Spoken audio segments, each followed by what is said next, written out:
Hello guys, welcome back to the Shack. Today is Sunday the 24th and we are in for another episode of Rolling Thoughts. It's been a while. and Before I get to today's subject, I'm going to ask that if you like my content, please consider subscribing. I have a goal of making live streams here on YouTube, and the limiting factor really is the number of subscribers. So if you like what I do, if you like seeing what I talk about here, please consider that.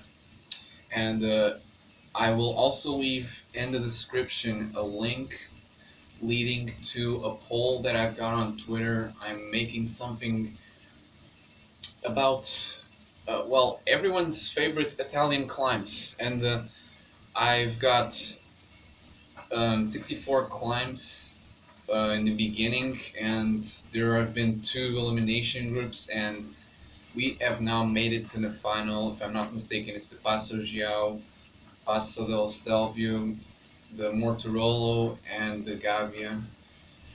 Anyway, I leave the link down in the description if you want to vote. And today's subject is more of an opinion. Yeah, I was thinking there's different words that they can put it as. So first of all, I want to make it clear that this is an opinion, obviously based on the assumption that the Giro is going to take place. Obviously, I'm not a psychic. I don't know if that will happen or not. But if it does happen, which is what we're all hopeful of, Remco Evenepoel can win the Giro this year. And that's an opinion that I don't know what you think about it. I'm going to talk a little bit about it, and leave your thoughts down below in comments if you agree or disagree with me and why that is. And why do I think that? Well, that's a good question, but I mean, it's not complex. It's not complex. On one side, there's the people that believe his potential is, well, almost incomparable or almost unique. And on the other side, there's the people who believe that he's just too young to win this. And usually that used to be a very fine and a very realistic line. That's not a joke. And in recent years, we've kind of seen the opposite starting to happen. Like age, experience, they stop being such a decisive factor. First of all, there's a very experienced teams and directors sportives that can really help these young and experienced riders to perform at their best and to keep their head cool when it may not be the best of scenarios. Second, it's a whole different subject, but the evolution and the young age of riders that are coming out as absolute massive talents. Egan Bernal, he's only 22 if I'm not mistaken. Pogacar, he was in his Neo-Pro season last year. He was third in the Vuelta with 3 stage wins. He was so many wins, so much talent. Pogacar is absolutely flying in this season as well. He's won 2 stages in Andalusia. The point with this is that age is starting to... It's not really being a limiting factor. Young riders are being trained as well as pro riders at this phase. Well, at this phase of of history, so to say. And the more and more we see very young riders taking the top step, and Evenepoel is maybe the best example of that. Last season, only at 19, he won 3 races. He won all of them solo, and in true dominant fashion. He won a stage in the Tour of Belgium, which he also won overall. He which was in Adriatica Ionica, he won another big solo stage in there, over 2 minutes over the peloton on a hilly stage, and he then took the win that everyone knows in the Classica San Sebastian, which was nothing less than impressive for any rider, in fact, but even more so for a neo-pro that's 19 years old. He's the current European time trial champion, and that was all in his neo-pro years. He didn't even race as an under 23. He's not a rider at all that we can say that he knows how to race in a peloton. Like, they all know, but there's big differences. But it seems like either he's so talented that those differences are just there's no way of um, balancing them, or he has indeed learned, and a lot, how to race in the World Tour, how to position himself, how to do all of those things. But the truth is that both of them leave the same answer. He's capable of winning, and a lot. And that's another thing that he's done this year was his psychologist is his psychology. He won the Vuelta a San Juan in, again, impressive fashion. It was just January, and of course you can argue that the start list wasn't really strong, which is absolutely true. There's no denying of that. But what caught my attention of there was really how well he dealt with the situation of high pressure, of high stress. Like, of all the races, Deceuninck was completely caught out in echelons, and he had to chase back by himself before even the final climb. He started the final climb a minute before the a minute after the peloton. He caught the peloton. He resisted all attacks, and he almost even won the stage. And we could say, you know, he was already in great form, but I really don't believe that. And then in the Algarve, he took his first mountaintop stage win in Foya, which was another impressive win and display of power. He, I would say, easily took the overall, ahead of names like Lopez and Skakman. And the question lies, like, over the future, no one has doubts that he can definitely win a Grand Tour. He's the type of rider that strikes me as a Grand Tour contender. I've heard, if I'm not mistaken, Eddie Merckx's quotes saying that Evenepoel and Van der Poel can reinvent themselves as Grand Tour riders. I strongly disagree with that. Whilst Evenepoel seems like the type of rider that is good for that exactly, Van der Poel isn't. I mean, it's not even a debate. I would say Van der Poel is a classics rider, a puncher, a sprinter above all other things, and climbing steady efforts. It's just not his thing, not at all. And saying that he's a Grand Tour contender if he wants to in the future, it's just romanticizing. I mean, you gotta be logic in this. You can't just think with your heart. That's not relevant to here, though.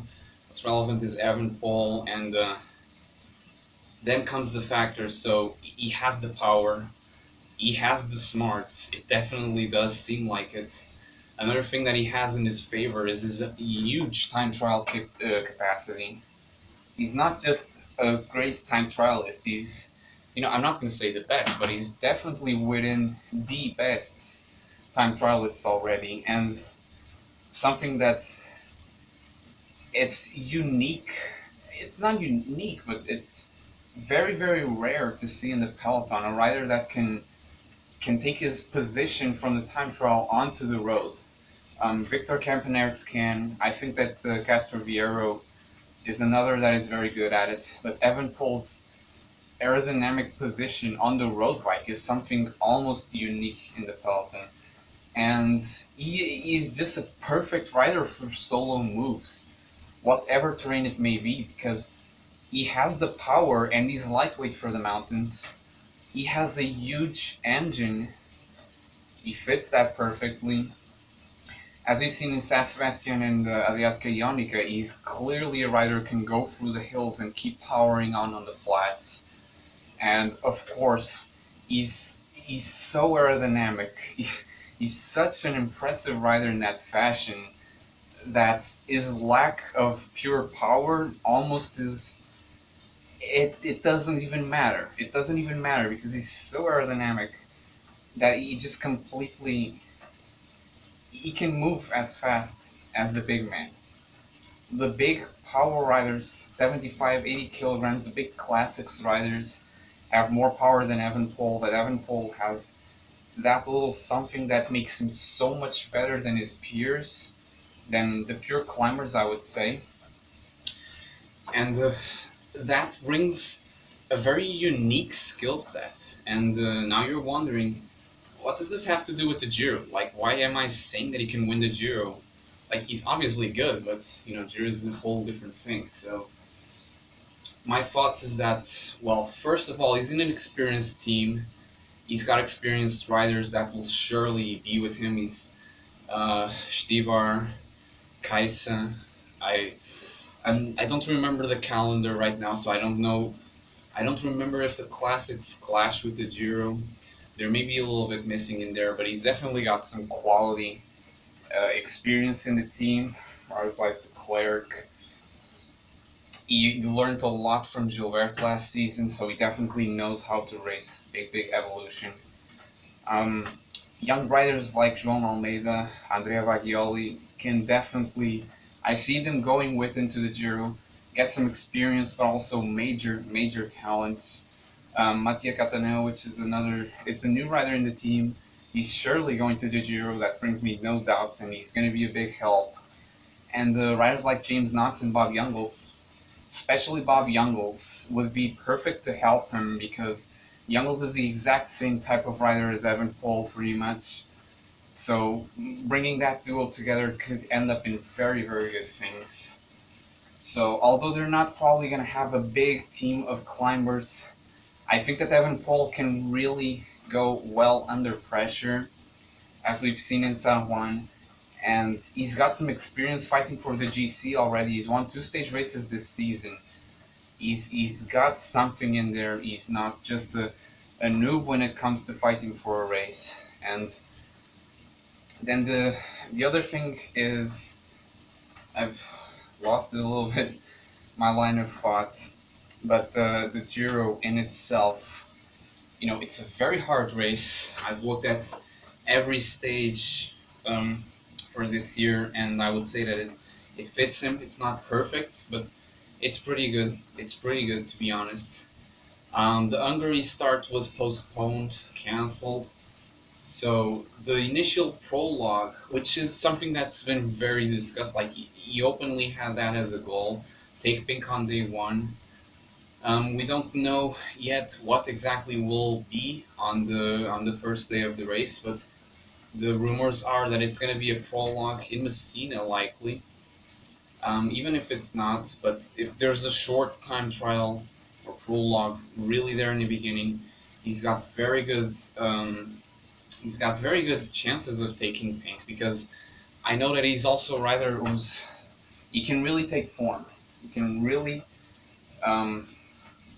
get to form quickly. He's shown that this season in January looked like he was already flying, but we don't even know the talent and mostly the ability of him going over several mountains. But he's got a huge engine, and he's a good rider to ride solo, a very good one. So I would say that he's not a fragile rider, not at all. And then we take a look at the structure of the Giro, and that's kind of what lured me into this. There's a stage to Etna in stage 5, if I'm not mistaken. It's usually not a climb that makes big differences, especially early in the race. As we've seen with Chavez's win some years ago. I think there was another one up there recently, but I don't remember now. But there's a lot of hilly stages and not a lot of mountain in the first half of the Giro, which is good for Evenepoel because it's going to mean a more contained race in the first part. It's all going to be about saving themselves for the second, like the finale of the second week and the final week. How good he's going to ride in multiple mountain stages and altitude, I don't know. That may be his biggest flaw, but at the same time he's got something with him, which is not only does he know how to deal with pressure, the pressure is in no way going to be in him. I don't know which riders are going to be at the Giro, but Vincenzo Nibali, for example, is surely going to be. There's going to be Nibali, Carapaz, I think Fuglsang. I I haven't checked, but I know these by head. And the truth is that those riders, Carapaz is defending champion, Nibali, he's won it twice. He's the Italian idol pretty much for those people, and especially if it starts in Sicily. There's going to be so much pressure on those two and probably one or two more names to perform. They're the ones that are going to have the big teams to support. The pressure is going to be all on those two. If it comes to, is it Evenepoel or Nibali that chases? Nibali knows perfectly that Evenepoel is just 20. He's got so much time, so many years to just go back there and try to net it again. Whilst a rider like Nibali, he's won it. Maybe Nibali isn't the best example, but he's won it. If he wants to win it again, it's pretty much his last chance or almost last chance. So Evenepoel can definitely play that card to his advantage, play with the pressure in his opponents. It can also be turned on its head. It can go against him. But as I said, I really believe that he can keep his cool if it does happen. And the other thing is the finale of the structure of the race. Stage 14 to Valdoviade is a time trial, 33 kilometers in distance, and it's almost like an ideal place for him to take the lead. And first of all, when we think of Valdoviade, it's where Contador won all that time on Nauru and landed in 2015, same city. Time trial is way shorter, but 33 kilometers, and the very hilly ones, I would say they're perfect for Evenepoel to really capitalize on it. It's 33 kilometers, but they're hilly. They're not a fast time trial, but they feature a short, steep climb. He's probably not going to win time on anyone there, but the rest of the time trial is very rolling, and that's exactly where he fits the best. He can very well take pink in there. It's my call. If the Giro takes place and he gets to that stage, he's probably going to take pink. And the following stages, there are four, if I'm not mistaken, four stages that pose the threat to him. And the finish in Piancavallo, then in Madonna di Campiglio, if I'm not mistaken, stages 15 and 17, or 15 and 16, I'm not sure now. And then the real two tests, I would say, to him, because they're so late in the race and because they're going to include a lot of altitude, is stage 19, 18 or 19, I don't remember now, to Lago di Cancano. Either the riders are going to pass through the Stelvio, through its harder side. That is probably going to be the major challenge for him, because the Stelvio, unlike pretty much all of the other climbs, Madonna di Campiglio is a very constant climb. It's not overly steep. Piancavallo, it's not an easy climb at all, but it doesn't feature those big gradients, those big changes of pace, places to be attacked. And the Stelvio is pretty much that place where, there's no hiding. Pacing can only get you so far. You really need the legs perfect on that day. And of course, then the climb to Lago di Cancano, a lot of can be made there. And then the final stage is going to go up the Col dell'Agnello, then the Lizard and Montgenèvre, and finish on Sestriere. Big stage. I wanted, to be honest, the Agnello to be closer to the finish. What we've seen in 2016, that's the right way of using it. But it's in the beginning of a massive stage, and I think it's going to make all the damage that's necessary. The gaps are going to be big that day, I have no doubt. I would say maybe a day for a breakaway. Riders like Neva, and well, that's the first one that comes to mind. And obviously there's more, but it doesn't really matter what I think in that field. And then the race finishes with a time trial in Milano of 16 kilometers. In my opinion, rather unnecessary. It's a time trial. Evenepoel can surely get time back there, but I mean, it's not going to be a lot. It's a flat time trial and maybe 30, 40 seconds over those weaker rivals on against the clock, but nothing much. But the real time is to be won on Valdoviaden, and that's what he can play. His biggest advantages are, well, it's not guaranteed, but the very likely early prologue and an early time trial before the big mountains. He's going to be in a very good position. He can pace himself very well. He can rely on the pressure that is going to be on his rivals instead of himself. He can pace well. I'm not sure if I've mentioned now on this final list. And, you know, he's got the element of surprise. No one knows what he can do. No one knows what he's capable of doing. So it's almost like a Vogler 2011 and an Alaphilippe 2019. I think that he can very well take the lead early on to the race, and you never know just how far these riders are able to go. And seeing how Pogačar acted last year in the Vuelta, being a young rider means nothing, pretty much. It really doesn't. You know, there's obvious disadvantages for the majority, but Evenepoel is not a part of the majority. He's almost a unique case, and you know, he may not be the big favorite.